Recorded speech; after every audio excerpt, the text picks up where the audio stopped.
Bon, comme vous pouvez le voir, là on est sur une veste en pilou, on est sur des chaussons confort, donc on va être sur une vidéo blabla, non préparée, pas du tout préparée, avec une luminosité de qualité très médiocre aussi, hein.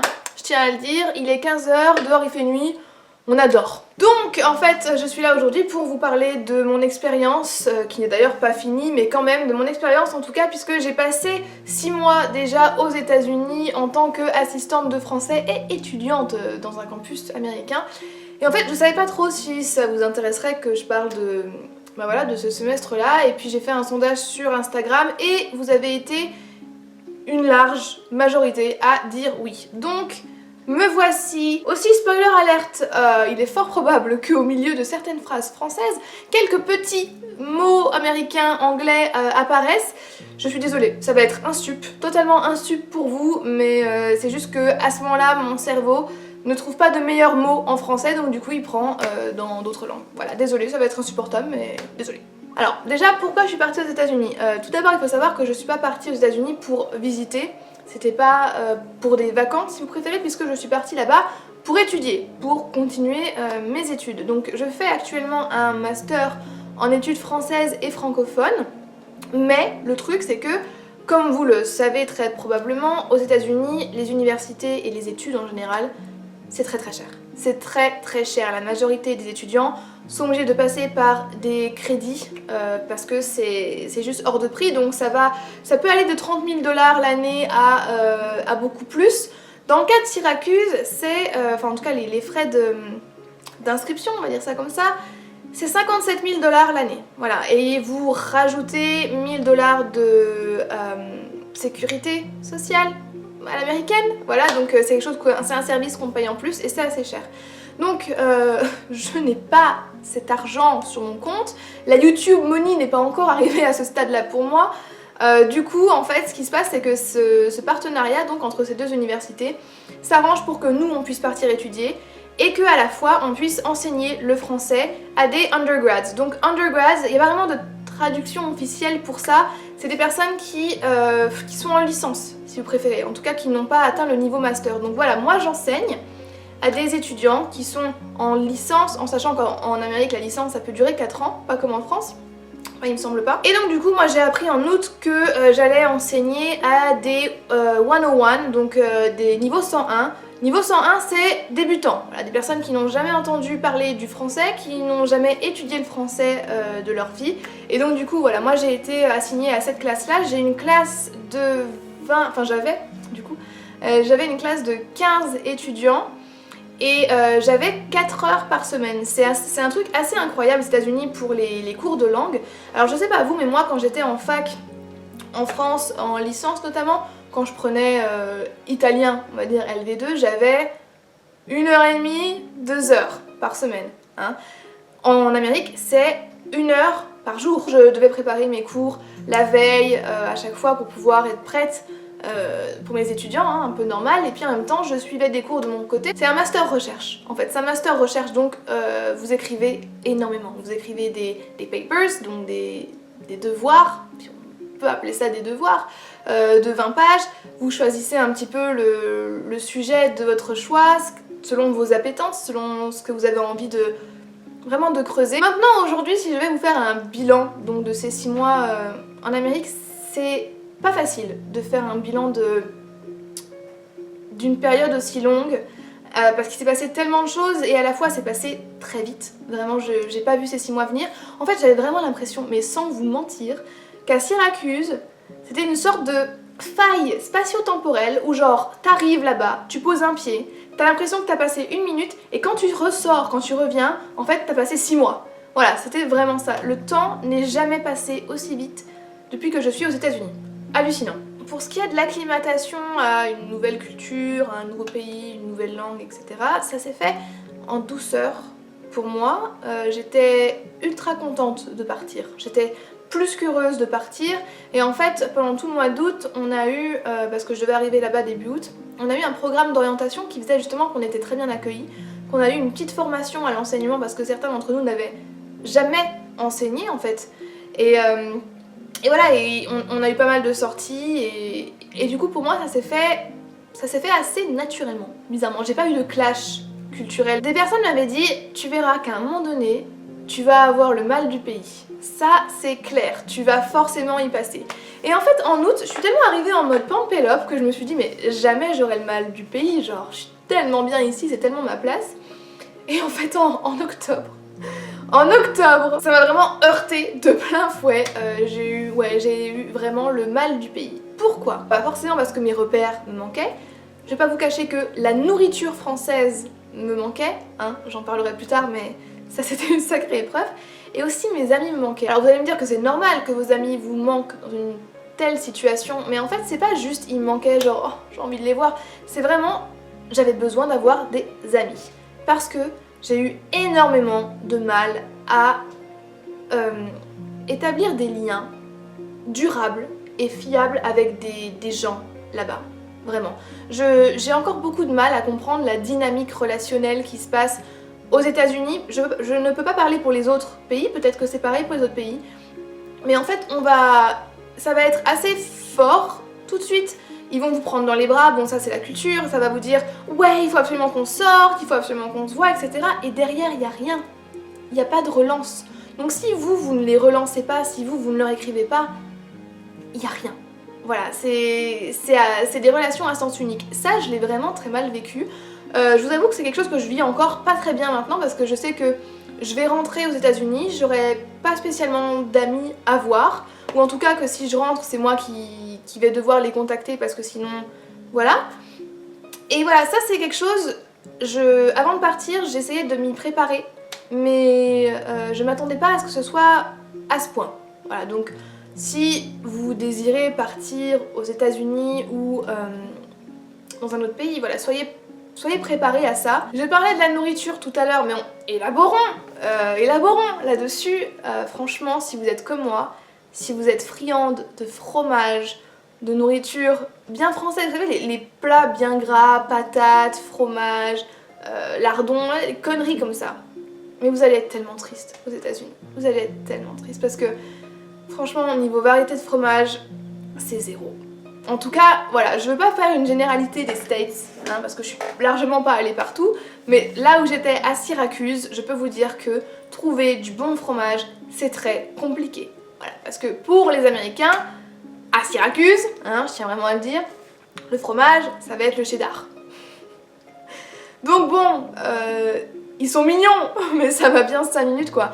Et même en général, la nourriture, j'ai eu du mal parce que c'est...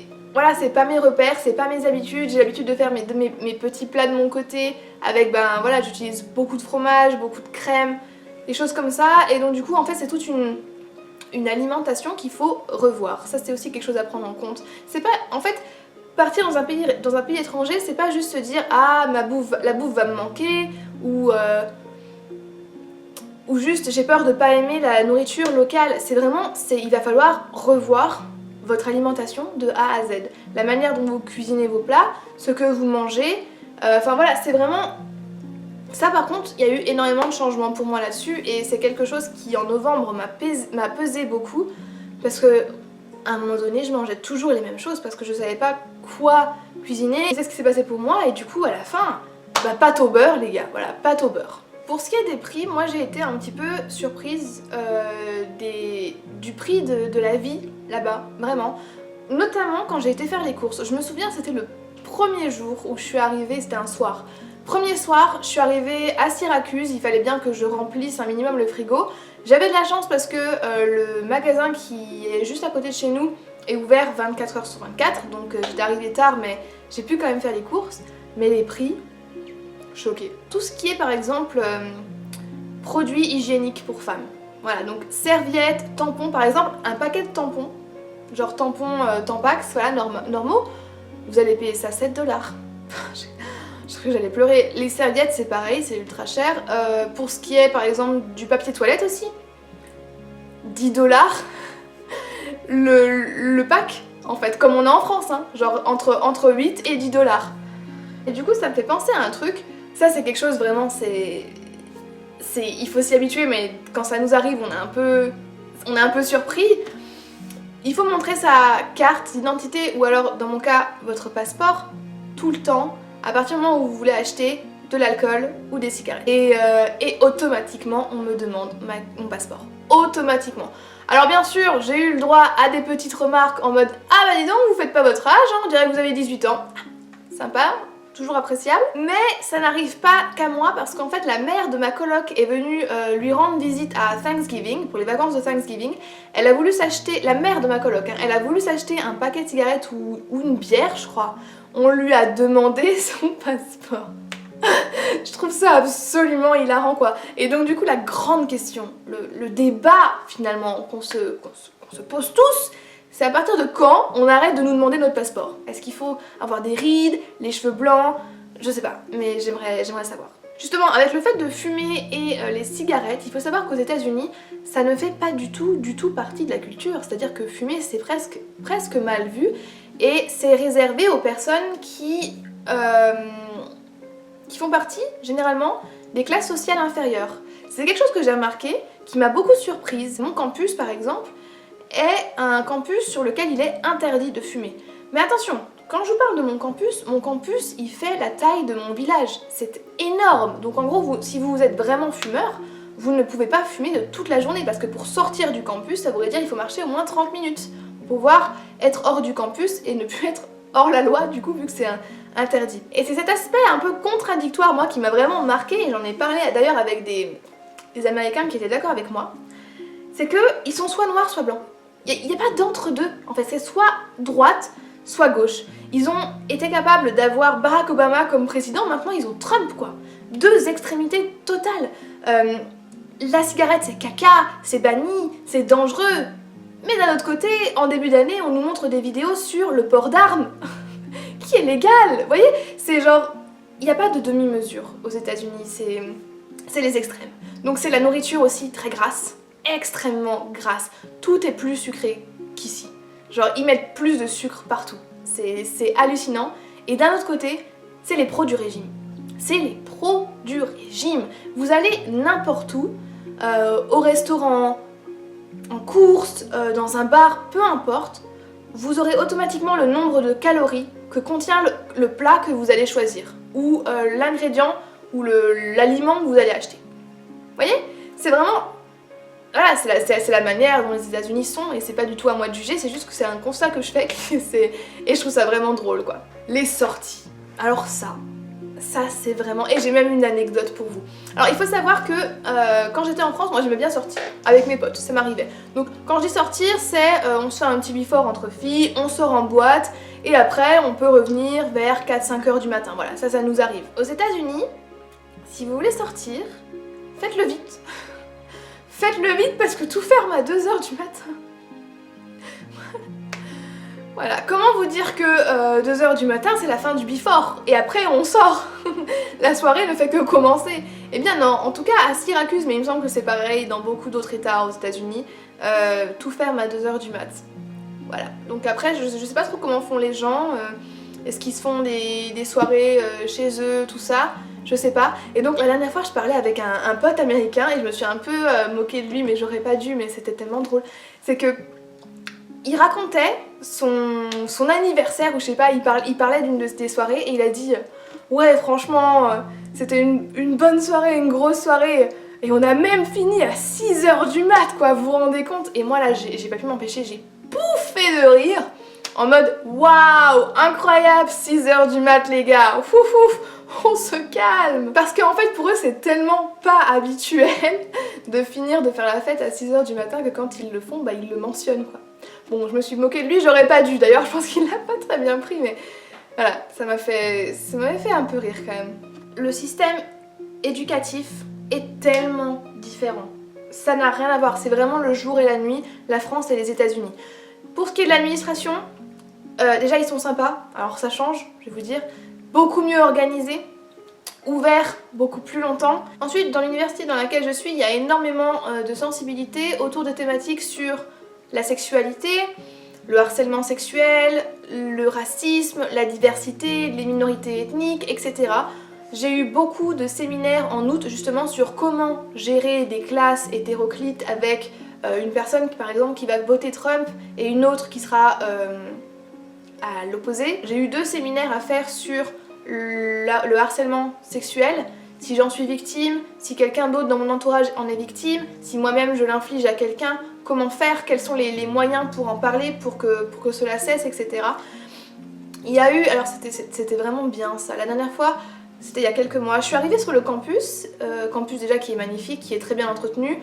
Les étudiants payent 57 000 $, mais au moins on sait où ça va. Et en fait dans la pelouse il y avait plein de gobelets, vous savez les gobelets américains là, pour les fêtes genre rouges, plein de gobelets par terre. Et je comprenais pas trop, mais vraiment plein.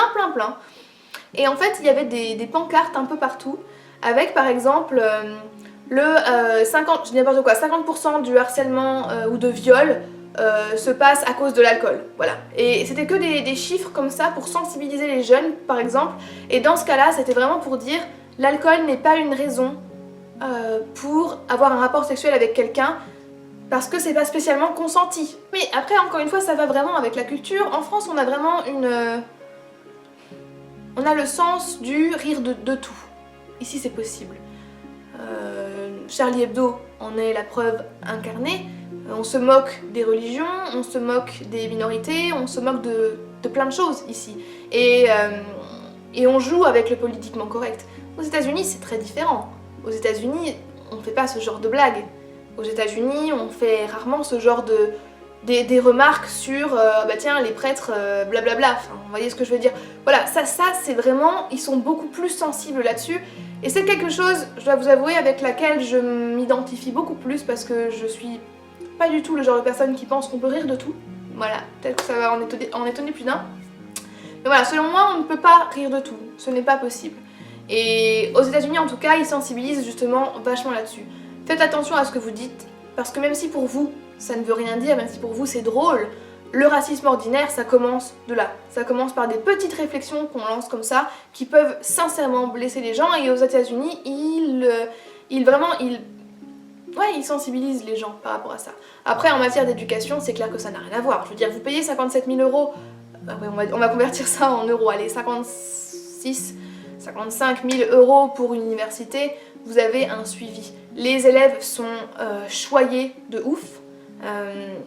En France, les élèves c'est tout l'inverse. On va vous dire principalement ce qui ne va pas dans votre travail plutôt que ce qui va bien. Aux États-Unis c'est l'inverse, on vous dit surtout ce qui va bien. Les élèves se permettent aussi des choses qu'en France on ne se permettrait pas. Donc moi mes élèves viennent en pyjama, hein, littéralement, avec les chaussures que je viens de vous montrer en vidéo. Hein. Ça, là, ils viennent avec ça en cours, avec des bas de pyjama, ils portent des casquettes aussi, ils boivent, ils mangent pendant les cours, ils sortent au milieu du cours. Voilà, c'est vraiment des habitudes qui sont différentes des nôtres. Il faut s'y habituer, surtout en tant que prof. Moi j'ai eu du mal à les voir avec leurs casquettes et à les voir partir au milieu du cours sans rien me dire, mais voilà, c'est une habitude à prendre. Je vois que je parle déjà depuis plus de 30 minutes, je vais m'arrêter là parce que vraiment ça va être chiant pour vous. Bref, très rapidement, j'ai hâte de retourner aux États-Unis, même si effectivement je sais que je vais être assez seule. Cette solitude est comblée par le fait que je travaille beaucoup, et donc du coup que j'ai pas vraiment le temps ni de sortir ni de voir qui que ce soit, même si je vais essayer de sortir un peu plus au deuxième semestre quand même. Mais en tout cas, j'ai adoré partir, j'ai appris énormément, franchement c'est incroyable. J'ai appris enfin des choses qui me plaisaient, qui faisaient partie de mes centres d'intérêt, choses qui en France, bah voilà, que j'avais pas eu l'occasion d'étudier en France.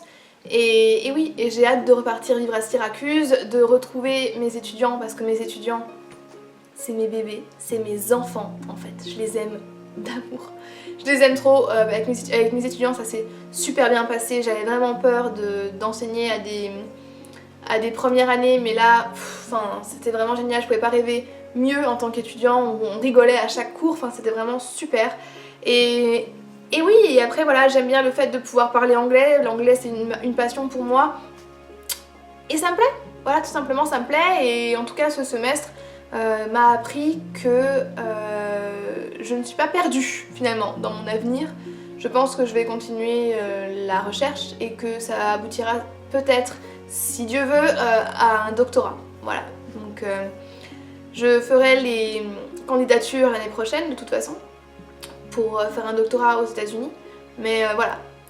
Donc voilà, si jamais vous avez des questions plus spécifiques à me poser concernant les États-Unis, concernant la vie là-bas, ou je sais pas les démarches qu'il faut faire si vous voulez être assistante de français ou faire des études là-bas, tout simplement, n'hésitez pas à me poser ça, vos questions en barre d'infos. Non, en commentaire, surtout en commentaire. Si vous aussi vous avez une expérience similaire, n'hésitez pas à la partager avec moi. J'aimerais beaucoup savoir combien d'entre vous sont partis aux États-Unis, si vous avez eu les mêmes impressions que moi, si vous avez remarqué d'autres choses que moi je n'ai pas remarqué. Si vous n'êtes pas d'accord avec moi aussi, n'hésitez pas à le faire aussi dans les commentaires. Tant que c'est cordial, moi j'adore parler avec vous et c'est toujours un plaisir. En tout cas, je remercie les personnes qui ont regardé cette vidéo jusqu'au bout parce que je sais qu'elle sera très longue. Ça va être sympa à monter, ça c'est sûr. Et je vous dis à très bientôt dans une prochaine vidéo qui, je le promets, sera sur les livres. Bye bye!